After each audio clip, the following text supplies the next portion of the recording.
वडील आणि लेकीचं नातं हे घट्ट आणि खूप स्पेशल असतं. वडिलांसाठी लेक म्हणजे हळवा विषय, तसंच लेकीला सुद्धा असतं. अशीच एक मराठी मनोरंजन विश्वातली बाप लेकीची जोडी म्हणजे लोकेश गुप्ते आणि त्यांची लेक शुभवी. आईबाबांना अनेक वर्ष इंडस्ट्रीत काम करताना बघून शुभवीने सुद्धा अभिनयात करिअर करायचं ठरवलं. सध्या शुभवी कलर्स मराठीच्या अशोक मामा या मालिकेत झळकते. या मालिकेतून तिने टेलिव्हिजन विश्वात पदार्पण केलं.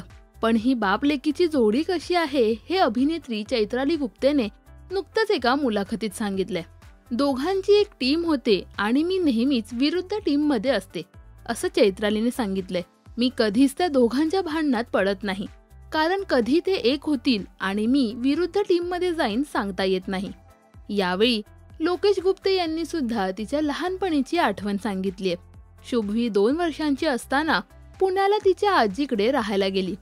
चैत्राली तिच्या बरोबर असायची, पण मी कामानिमित्त मुंबईत असायचो. चित्रीकरणाच्या वेळा सांभाळून मी पुण्याला तिला भेटायला जायचो. जो काही वेळ मिळायचा त्यात आम्ही खूप मजा करायचो.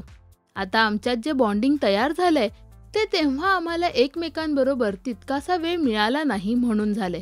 शुभवी लोकेश यांच्यासोबत मजेशीर रील्स करत असते. लोकेश सुद्धा तिचे जोक्स एन्जॉय करतात. शुभवी शिक्षणासोबतच मालिकेतही काम करते. शिवाय ती सेल्फ ट्रेन्ड बेकर आहे. राजश्री मराठीशी बोलताना सुद्धा चैत्राली लोकेश यांच्याबद्दल भरभरून बोलली.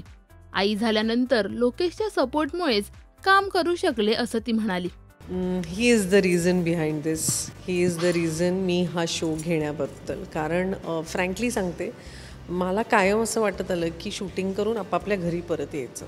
सो मी आउटडोअर्स वगैरे हे मी विचारच करत नाही कधीच. मी आउटडोअर आलं म्हणजे सिरियलचं पण बरेच वेळा असं होतं की एखादी सिरियल आली आहे तर पहिला महिनाभर आपल्याला आउटडोअर करायचं आहे, मग आपण मुंबईत शिफ्ट होऊ. मी सिरियल ती नाही म्हणते, कारण मला प्रचंड मला घराची ओढ आहे. मला शुभवी, मला ब्रुनो, लोकेश, मला ह्यांच्याबरोबर राहायला आवडतं. माझ्या प्रायोरिटीज, मी आहे तशी, माझं priority is my home first. तर जेव्हा हा शो आला आणि मला कळलं की 1 महिना इंदोरला जायचं आहे, तेव्हा मी लोकेशला म्हटलं मला नाही वाटत मी करू शकीन 1 महिना. त्याच्यावर तो म्हणाला काय प्रॉब्लेम काय आहे. म्हटलं नाही प्रॉब्लेम नाही, मला ते रात्री रोज घरी येऊन शुभवीबरोबर, तुझ्याबरोबर, ब्रुनोबरोबर वेळ घालवणं हे माझ्यासाठी खूप महत्त्वाचं आहे. तो म्हटला मी आहे ना इकडे. आणि तो नुकता शूट करून आला होता, त्याचं संपून येणार होता आणि मी फ्लाय होणार होते. त्यामुळे मला ते पण होतं की आपण 1 महिना ऑलरेडी एकमेकांना भेटलो नाही आहोत आणि हे ते.